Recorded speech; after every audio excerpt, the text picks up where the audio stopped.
I usually don't comment, but this one we can comment now. Because they're already there. In any industry, there's successful projects and there's failed projects. In stock markets, there's Lehman Brothers in 2008. This is the 74 years after there was very clear regulations in the financial market. There's Madoff that happened. FTX is more like Madoff. I think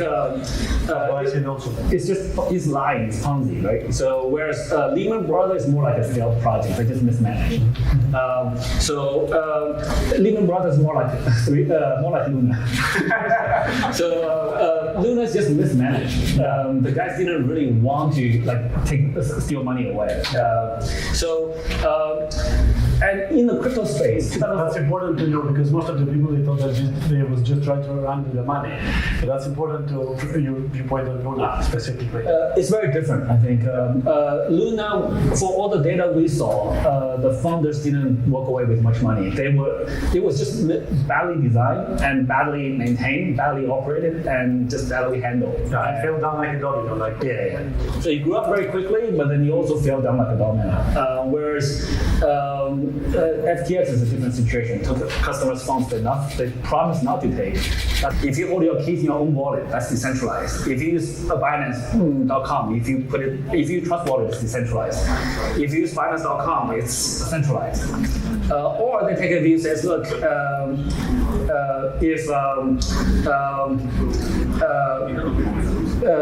the other view is look, if you the number of coins are held by a wallet address, or the mining power by different nodes, or if you use a small number of nodes, then that's centralized. A larger number of nodes, then decentralized. So in a pure sense, if you want full decentralization, then everyone needs to be on their own. There can be no collaboration, no teamwork, nothing. If you and I work together, then that's centralization, right? And if 7,000 people work in Binance and we build a platform, that's centralization. But guess what? Every single crypto project today is done by a team. That's centralization, right? So if you look at Dogecoin, the top 20 addresses hold more than 50% of the coins. Is that centralization or not? You look at Bitcoin. Bitcoin, the top two mining pools control more than 51% of the hash power. Is that centralization or not? And then you look at Ethereum or Binance being Bitcoin, you can identify the founder, which we probably would have outside influence if we voice some opinion. Bitcoin doesn't have this problem. Different countries have different regulations. US, there's quite a lot of requirements for institutions to only use licensed platforms.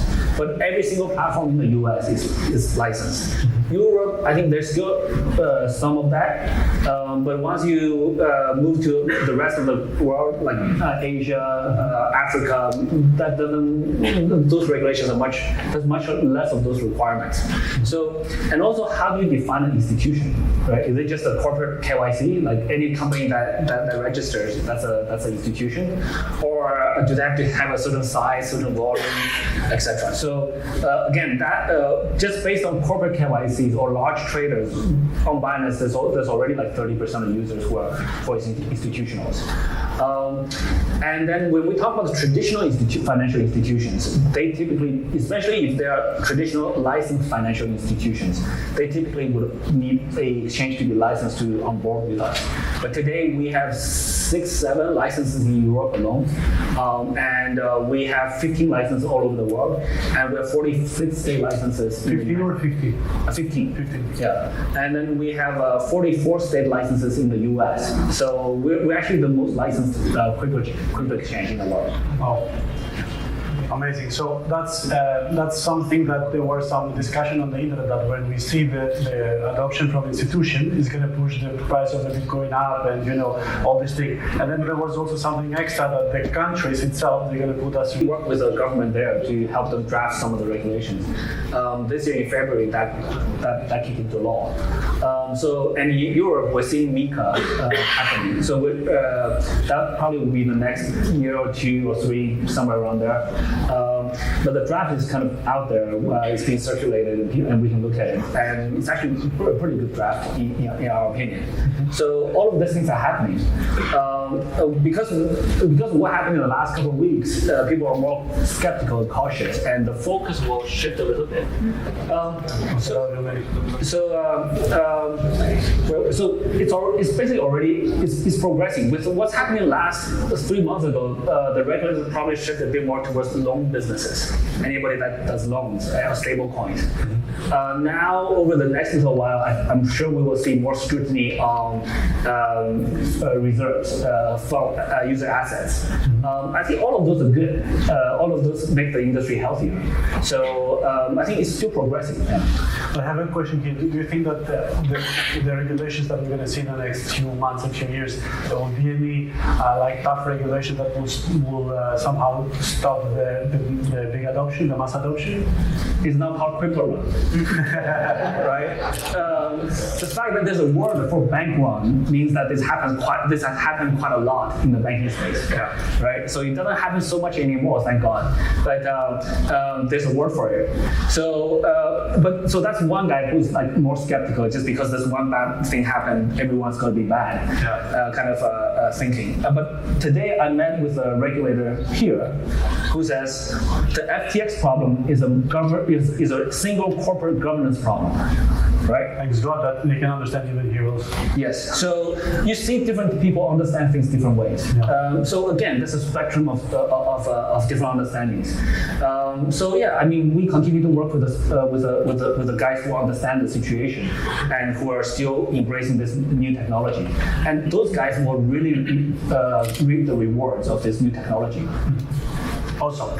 So now with all this mess and people got scared about the changes in their crypto and they start to know you keep shooting all this stuff, and I was surprised that you next day you give a solution with a trust wallet and etc. And I know personally Binance, and I've been talking for so long now in so many videos, but I just wanted from you itself also about the safety of Binance and the cryptos and whatever you have to say about the safety of it. Yeah. So safety has so many different factors, right? Yeah, there's so many different aspects to it. 200x. Yeah. So 100x is 2 million, right? So 200x will be 4 million per Bitcoin. Also, the potential market size of a new technology cannot be measured with the previous one. So we should not measure Uber's market size by taxi companies. We should not measure the market size of cars by forces. Right, so internet can penetrate globally. This is why Google is so much more valuable than whatever library that was there before.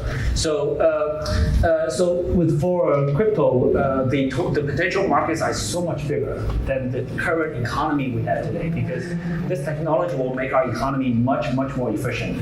It will make our economy much more global. It will allow us to have business models that we don't have today. You can do business globally, doing micropayments.